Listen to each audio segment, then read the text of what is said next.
Hello dear students.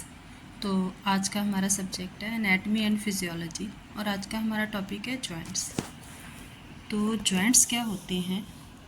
A joint is a site eight which the any two और the more bones articulate और come together. तो इसमें joint उस site को बोला जाता है, उस जगह को बोला जाता है जहाँ पे टू और मोर बोन्स मतलब दो या दो से ज़्यादा बोन आपस में आके आर्टिकुलेट करते हैं। आर्टिकुलेट या फिर कम टुगेदर मतलब आपस में मिलती हैं। यहाँ पे एक से ज़्यादा बोन्स आपस में मिलती हैं, जैसे दो या दो से भी ज़्यादा। ठीक है, so that is called the joint. जैसे कि हमारा एल्बो जॉइंट है, नी जॉइंट है। ठीक है, so joint allow the flexibility and the movement of the skeleton and allow attachment between the bones. तो जॉइंट क्या करते हैं? अलाउ द फ्लेक्सिबिलिटी, हमें ये फ्लेक्सिबल बनाते हैं, मूवमेंट देती है, क्योंकि विदाउट जॉइंट्स हम इधर से उधर जरा भी मूव नहीं कर सकते। हम अपने हाथ फिंगर बिल्कुल नहीं, बॉडी बिल्कुल मूव नहीं कर सकते। And allow the attachment between the bones. तो जॉइंट्स की वजह से ही बोन्स के बीच में अटैचमेंट है। ठीक है, नहीं तो हमारा ये स्केलेटल सिस्टम बिल्कुल बिखर जाए अगर इनमें अटैचमेंट ना हो। तो हर एक बोन किसी न किसी बोन के साथ अटैचमेंट क्रिएट कर लेती है। तो जहाँ पे ये अटैचमेंट होती है उसको हम क्या बोलते हैं? जॉइंट।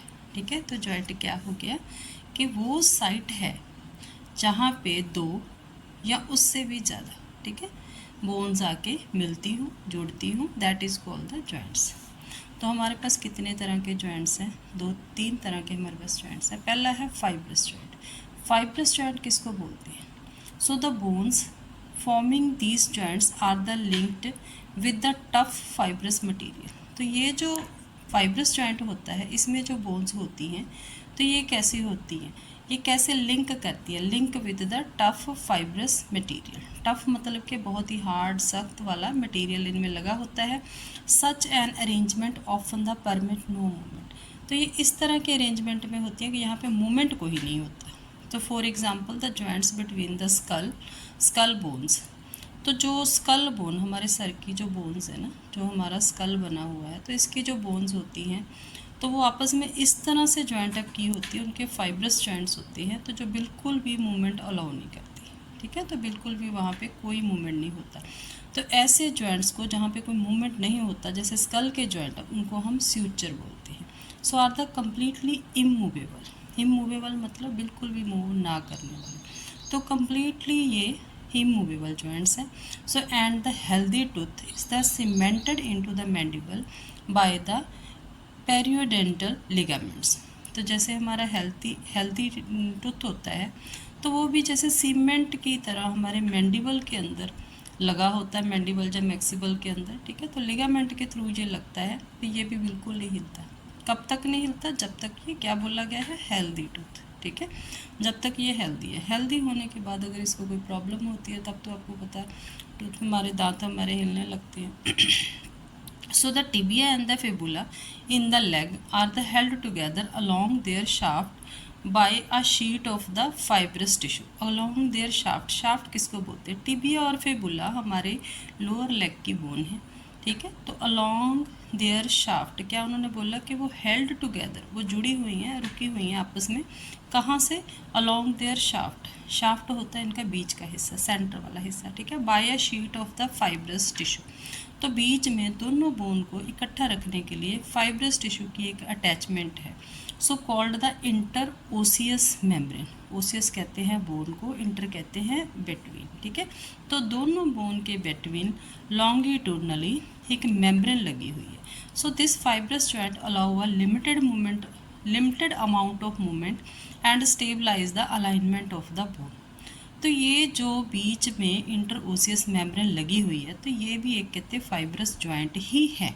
तो ये दोनों बोन को आपस में अलग नहीं होने देता। ठीक है, तो बहुत ही लिमिटेड के अमाउंट से थोड़ा सा मूवमेंट होता है तो ये हमारी दोनों बोन को एक अलाइनमेंट में, मतलब एक दूसरे से परे नहीं होने देना, तो इस तरह से ये इनको स्टेबल रखता है। ठीक है, तो फाइब्रस जॉइंट में हमने क्या पढ़ा कि ये ऐसे जॉइंट होते हैं, इस तरह लिंक हुए होते हैं, इनमें एक टफ फाइब्रस मटेरियल होता है।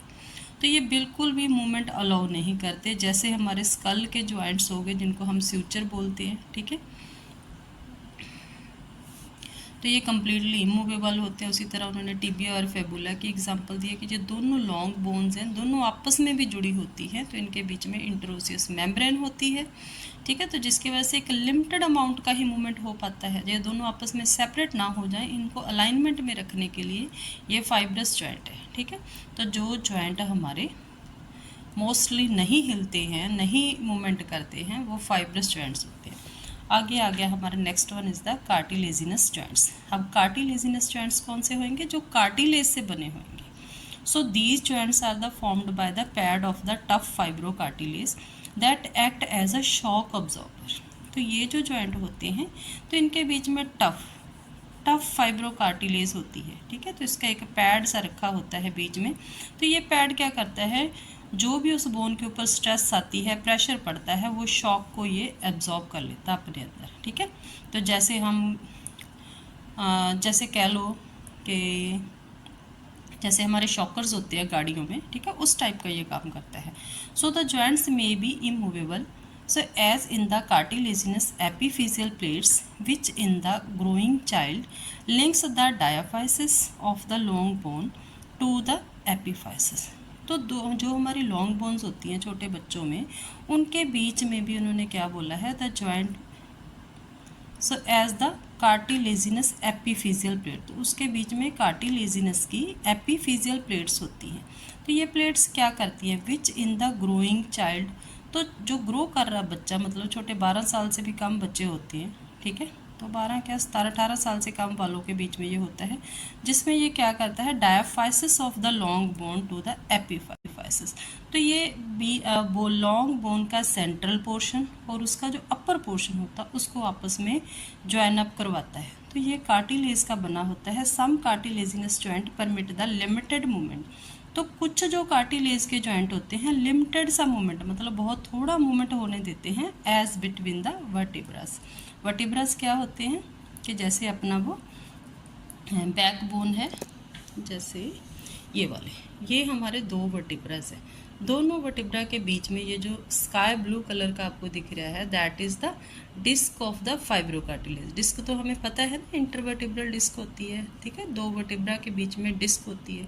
तो ये भी हमारी कार्टिलेजिनस होती है। तो इस तरह हम अपनी स्पाइन को बहुत ज़्यादा तो नहीं मोड़ पाते, ठीक है। जैसे थोरैसिक से ये ज़्यादा नहीं मुड़ती, तो ज़्यादा हम कहाँ से मोड़ पाते हैं, हमारा लंबर जो कमर के नीचे वाला हिस्सा होता है, ठीक है, वहीं से मोड़ पाते हैं। ज़्यादातर ये मूवमेंट नहीं करती, ठीक है। तो ये इन्होंने बताया है कि ये लिमिटेड मूवमेंट करते हैं, जैसे कि between the vertebra, so which are the separated by the intervertebral disc. तो वर्टिब्रा के बीच में जो इंटरवर्टिब्रल डिस्क होती है उसके थ्रू ये सेपरेटेड होते हैं। सो और the symphysis pubis. Symphysis pubis हमारी कहाँ की बोन है, ये हमारे पेल्विस की बोन है, सामने वाले हिस्से में,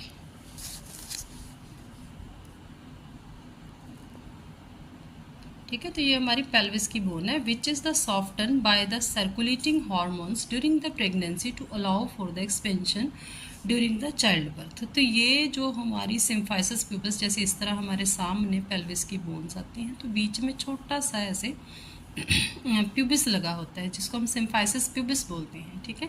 तो सिम्फाइसिस प्यूबिस का जो पीस है ये हमारा कार्टिलेज का बना हुआ है। तो ये भी कम मूवमेंट करता है, बहुत ही लिमिटेड मूवमेंट करता है, लेकिन उन्होंने क्या बोला है कि विच इज़ सॉफ्टर। तो ये सॉफ्ट हो जाता है, कब हो जाता है, by circulating hormone during the pregnancy. Pregnancy में जैसे प्रोस्टाग्लैंडिन वगैरह हार्मोन आते हैं, तो वो इस पर एक्ट करते हैं, तो ये काफ़ी सॉफ्ट हो जाता है। सॉफ्ट होने की वजह से ये जैसे इलास्टिक हो जाता है, खुल जाता है, इसका ऐसे साइज ऐसे बढ़ जाता है, ठीक है, जिसकी वजह से जो पेल्विस की कैविटी है वो लार्ज हो जाती है। लार्ज होने से क्या होता है, एक्सपेंशन होने से क्या होता है, चाइल्ड बर्थ, बच्चे का जो हेड होता है ना, वो बड़े आराम से पेल्विस से आउट हो जाता है, ठीक है। तो इसका ये फंक्शन है यहाँ पे। उसके बाद आ जाते हैं, थर्ड वन हमारे पास आ गए हैं साइनोवियल जॉइंट्स।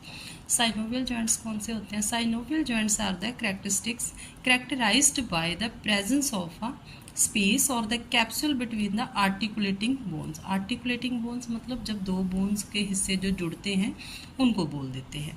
तो साइनोवियल जॉइंट उन्होंने क्या बोला कि इसका स्पेशल करैक्टर क्या है कि यहाँ पे प्रेजेंस ऑफ स्पेस होती है, इसके बीच में थोड़ी जगह होती है, उसके ऊपर एक कैप्सूल होता है, दोनों सर्फेस के ऊपर, दोनों बोन्स के ऊपर। So the ends of the bones are the held close together by a sleeve of the fibrous tissue. और बोन के जो एंड होते हैं उनके ऊपर एक स्लीव सी चढ़ी होती है, कवर चढ़ा होता है।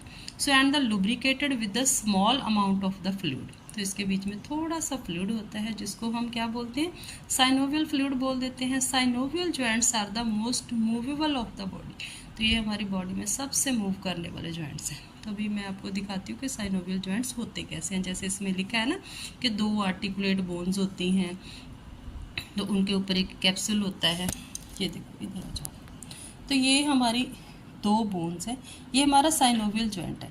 तो यहाँ पे देखो, ये है हमारी आर्टिकुलेट कार्टिलेज, ये हमारी आर्टिकुलेट कार्टिलेज लगी हुई है, ठीक है।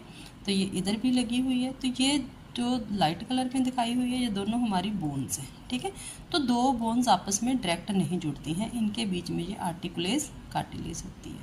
तो यहाँ तक ये जो लाइट कलर पे है, ये आर्टिकुलेज कार्टिलेज है। जहाँ से ये थोड़ी डार्क होगी, ये का कवर चढ़ जाता है, तो ये साइनोवियल मेम्ब्रेन है। तो ऐसे करके आप देख रहे हो, साइनोवियल मेम्ब्रेन ने बीच में एक लाइट कलर वाली कैविटी बना ली।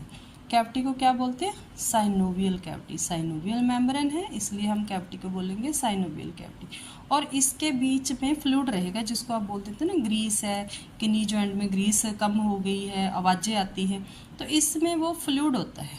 ये जो साइनोवियल मेम्ब्रेन से ही प्रोडक्शन होती है उसकी, ठीक है। तो उस फ्लूइड को हम साइनोवियल फ्लूइड बोलते हैं, ठीक है। तो इस तरह से ये जो जॉइंट होते हैं हमारे सबसे ज़्यादा मूव करते हैं। जैसे नी जॉइंट सारा दिन मूवमेंट लेता है, ठीक है। पेल्विस के जॉइंट, शोल्डर जॉइंट हमारे, तो जहाँ जहाँ हमारे साइनोवियल जॉइंट लगे हैं वो बॉडी के पार्ट सबसे ज़्यादा मूवमेंट करते हैं। तो वही उन्होंने बताया है कि साइनोवियल जॉइंट में स्पेशल करेक्टर है कि इसके बीच में एक स्पेस होती है, एक कैप्सूल होता है, ठीक है। तो इनके ऊपर एक फाइब्रस टिश्यू की स्लीव जड़ी होती है। तो ये देखो, ये सारी इसके ऊपर एक फाइब्रस टिश्यू की ऐसे ऐसे स्लीव जड़ी हुई है, जो आपको येलो कलर में दिखाई दे रही है, ठीक है। तो ये स्लीव क्या करती है, ये दोनों बोन को एक्स्ट्रा स्ट्रेंथ देती है। इसके बीच में ये फ्रीली मूवमेंट करते रहते हैं, ठीक है। तो इस तरह हमारे पास 3 तरह के जॉइंट थे। पहला था हमारा फाइब्रस जॉइंट, जिसमें ज़्यादातर तो मूवमेंट नहीं होते हैं जैसे स्कल के, लेकिन कहीं कहीं पे हल्का सा मूवमेंट अलाउ है, ठीक है। जैसे कि हमारे टिबिया और फैबुला में, लोअर लिम्ब की बोन। फिर हमारे कार्टिलेजिनस जॉइंट है, जैसे हमने क्या पढ़ा, इसमें क्या होंगे, permit the limited movement, limited movement जैसे वर्टिब्राज में, ठीक है, डिस्क रखी हुई है। तीसरे नंबर पे आ गए हमारे साइनोवियल जॉइंट, जो मैंने आपको क्या बताया कि इनके बीच में एक स्पेशल पॉकेट होती है, स्पेशल कैप्सूल होता है। तो उस कैप्सूल में क्या, उस कैप्सूल का नाम क्या है, साइनोवियल कैविटी है, ठीक है। तो साइनोवियल कैविटी के अंदर साइनोवियल फ्लूइड होता है। तो ये क्या करता है, and lubricated with the synovial amount of fluid. तो ये जो साइनोवियल फ्लूइड है, ये ग्रीजिंग का काम करता है, जैसे हम कहते हैं, ठीक है। तो ये लुब्रिकेट का काम करता है। मतलब लुब्रिकेशन करना क्या होता है कि ग्लाइडिंग को इजी करना। ग्लाइड करना मतलब फ्रिक्शन नहीं होना, स्लिप करना। दोनों बोन आपस में बड़े आराम से स्लिप करती है जब हम मूवमेंट करते हैं, और जिनकी आराम से नहीं स्लिप करती उनमें क्या होता है, उनमें आवाज़ें आती हैं, ठीक है। बोन जैसे जॉइंट को इधर उधर किया तो आवाज़ें आनी शुरू हो जाती हैं।